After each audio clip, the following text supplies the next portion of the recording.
ele vai ser afastado e vai ser submetido a tratamento perante a Previdência Social. E aí, sendo submetido a tratamento perante a Previdência Social, quando ele volta, é o que a súmula 378 está falando no item 2, quando ele volta, ele também terá direito à estabilidade no emprego pelo prazo de 12 meses. A estabilidade começa após a alta previdenciária. Tem a pergunta. Será que se um empregado portador de estabilidade, que em virtude de ter sofrido um acidente de trabalho, cometer uma falta grave, ele poderá ser dispensado? Poderá. Motivo disciplinar. Ele tem estabilidade, mas ele pode ser dispensado por justa causa. Se cometer uma falta de natureza grave, ele será dispensado por justa causa. Precisa a necessidade de inquérito para apuração de falta grave? Não, não há necessidade do inquérito para apuração de falta grave. Claro que se ele entender que aquela dispensa foi arbitrária, foi imotivada, ele pode ingressar com uma ação na Justiça do Trabalho, pleiteando, a sua reintegração ao emprego. Certo? Bom, eu já vou aqui abrir para perguntas, porque eu estou vendo aqui que os alunos estão ansiosos para fazerem perguntas sobre esse tema envolvendo acidente de trabalho. E vou começar dessa vez aqui com o Guilherme. Vou mudar a ordem aqui para a produção ficar danada comigo. Vou começar com o Guilherme ali no canto, né, Guilherme? Você tem alguma pergunta, Guilherme? Professor, caso o trabalhador sofra um acidente saindo de casa e indo para o trabalho, ele tem auxílio-doença? Será considerado estabilidade? O que o Guilherme está perguntando é o seguinte: o trabalhador, no trajeto de casa ao trabalho, ou do trabalho para a sua casa, ele sofre um acidente de trabalho. Sai de casa meio atrasado, chateado, E aí, tropeça, cai. A própria lei previdenciária estabelece isso como uma forma de acidente de trabalho. Chama-se acidente de percurso ou acidente de trajeto. O trajeto, Guilherme, da sua casa ao trabalho e do trabalho para casa, se você sofrer um acidente de trabalho, uma batida de carro, uma batida no ônibus, um tiro, uma bala perdida, etc., não interessa. Isso será considerado acidente de trabalho e você terá, além da proteção previdenciária, se for o caso, dependendo do tempo de afastamento, você também terá direito, claro, gente, à estabilidade no emprego. A própria lei previdenciária considera, inclusive, acidente de trabalho quando você sofre acidente no intervalo intrajornada, por exemplo. Naquele intervalo de 1 hora para repouso e alimentação que você tem na jornada diária, se você sofre, cai no banheiro, estão lavando o banheiro lá da empresa, você no horário de intervalo foi escovar o dente, caiu, se machucou, isso é considerado um acidente de trabalho. Eu não sei se já aconteceu aqui no TV Justiça, mas se acontecer, saibam que isso é considerado um acidente de trabalho. Você tem a proteção previdenciária e, se for o caso, se afastar por mais de 15 dias, terá inclusive direito à estabilidade. Portanto, Guilherme, fica claro e evidente, até em função da norma da lei previdenciária, a lei 8213 de 91, estabelecer de maneira clara que o acidente de percurso, o acidente de trajeto, é considerado um acidente de trabalho. Assim como o acidente que acontece quando você está dentro do intervalo, no curso do intervalo intrajornada, quando você faz viagem a serviço da empresa, também é considerado um acidente de trabalho. Ok, vamos agora para o Isaac. Isaac, alguma pergunta? Pois não, professor. Caso ocorra um acidente no curso de um trabalho que por contrato de trabalho por prazo determinado, haverá direito à estabilidade? Isaac me pergunta: professor, no curso de um contrato por prazo determinado, caso ocorra um acidente de trabalho, o trabalhador estará protegido pelo manto da estabilidade? Do artigo 118 da lei 8213 de 91, pense num tema polêmico. Eu, Isaac, também fiz uma pesquisa, até em função da atualização dos meus livros, eu fiz uma pesquisa sobre o assunto e percebi que a jurisprudência do TST tem evoluído em relação a isso. A jurisprudência do Tribunal Superior do Trabalho tem entendido que, caso ocorra um acidente de trabalho no curso de um contrato por prazo determinado, o trabalhador terá direito a estabilidade também, claro, caso ele se afaste por mais de 15 dias, entre em gozo e auxílio-doença, quando ele retornar, ele vai ter estabilidade. Mas como assim? Olha só, nós estamos falando de um contrato por prazo determinado. Um contrato que desde o início já tem um termo final pré-fixado. Se não é exato, um prazo, uma previsão aproximada do termo.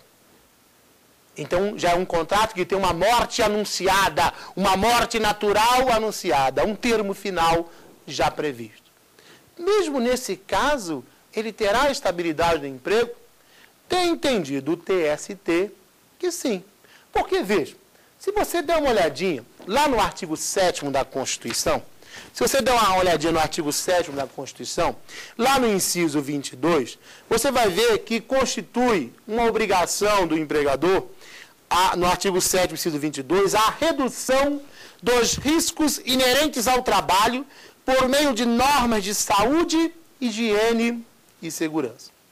No mesmo artigo 7º, se você passar os olhos lá no inciso número 28, você vai ver que o empregador é obrigado a fazer um seguro contra acidente de trabalho, sem excluir a indenização que está obrigado quando incorrer em dolo ou culpa.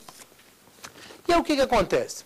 Ora, tudo bem, o trabalhador está no curso de um contrato por prazo determinado. Mas ele sofreu um acidente de trabalho. Ele sofreu um acidente de trabalho trabalhando, prestando seus serviços para o empregador. E muitas vezes esse acidente de trabalho ocorre, às vezes, em função de uma conduta culposa do empregador. Sabia? Às vezes o empregador não fornece equipamento de proteção individual. E aí, em função disso, ocorre acidente de trabalho. Às vezes o empregador expõe o trabalhador a jornadas extenuantes, de 12, 13, 14, 15 horas, e em função do cansaço, do estresse, ocorre o acidente de trabalho. Mas vejam que não seja a culpa do empregador. O risco do negócio pertence a ele. E, na verdade, quando o trabalhador sofre um acidente de trabalho, tem entendido o TST que ele deve ser assegurado a ele também, mesmo no curso de um contrato a termo, a estabilidade do emprego quando do retorno previdenciário pelo prazo de 12 meses. Estamos com muitas, mas muitas jurisprudências do TST nesse sentido, Isaac, concedendo a estabilidade ao trabalhador acidentado que sofre um acidente no curso de um contrato por prazo determinado. E até alguns dizem, mas isso não contraria a súmula 371? Porque a súmula 371 diz que, vamos lá aqui na súmula 371, isso não contraria a súmula 371, que diz assim, a projeção do contrato de trabalho para o futuro, pela concessão de aviso prévio indenizado, tem efeitos limitados às vantagens econômicas obtidas no período de pré-aviso, ou seja, salários, reflexos e verbas decisórios. No caso de concessão de auxílio-doença, é o que nos interessa, no curso do aviso prévio, todavia, só se concretiza os efeitos da dispensa depois de expirado o benefício previdenciário. Então, o que está acontecendo? Se for concedido auxílio-doença no curso do aviso prévio, ainda nem no contrato a termo, já é o acidente de trabalho ocorrendo no curso do aviso prévio.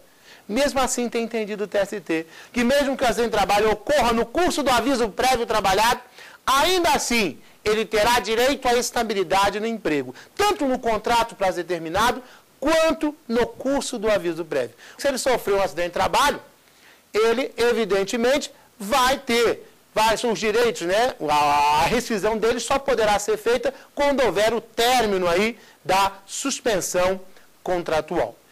A jurisprudência do TST tem evoluído, então, para conceder a estabilidade ao acidentado, que se acidenta no curso de um contrato a termo, ou mesmo daquele que se acidenta no curso do aviso prévio trabalhado. A uma, porque o risco da atividade econômica pertence ao empregador. A duas, porque a própria Constituição estabelece em vários dispositivos normas que objetivam proteger a saúde do trabalhador. Ok? E vamos lá. Heitor, alguma pergunta sobre o tema, Heitor? Tenho sim, professor. Quando o trabalhador provoca o acidente com dolo, ainda assim ele tem direito à estabilidade? Olha que pergunta interessante do Heitor.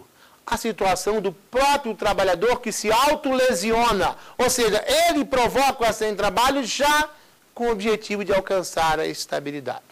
Isso é muito comum, não só a questão de estabilidade, como aquele trabalhador que, há um tempo atrás, houve até um caso que passou na televisão, do trabalhador que cortou, né, amputou um próprio braço para receber o seguro. E é claro, evidente que depois, provado que ele agiu de forma dolosa, ele não recebeu o seguro. Pode acontecer de um trabalhador dar uma martelada no próprio dedo, quebrar o próprio dedo quando percebe que vai ser mandado embora? Gente, é possível. Nesse país, tudo é possível.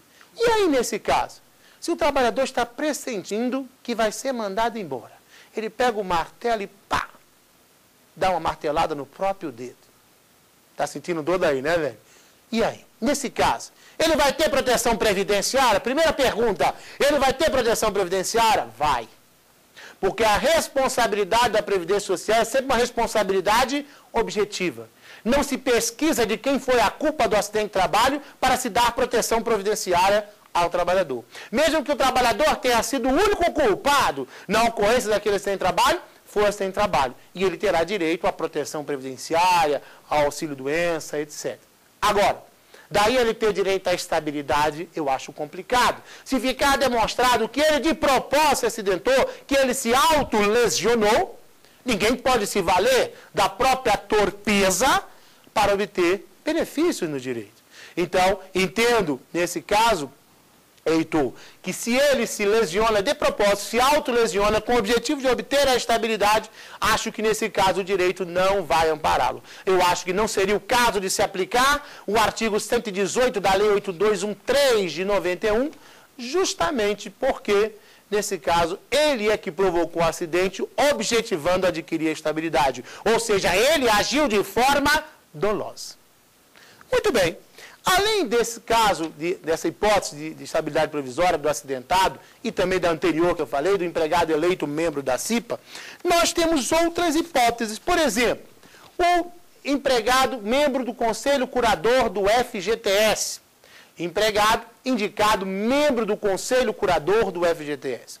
Nós já vimos na primeira aula que existe um Conselho Curador de representação tripartite, com representantes dos empregados, dos empregadores e do governo, que vai administrar, gerenciar, gerir os recursos do FGTS.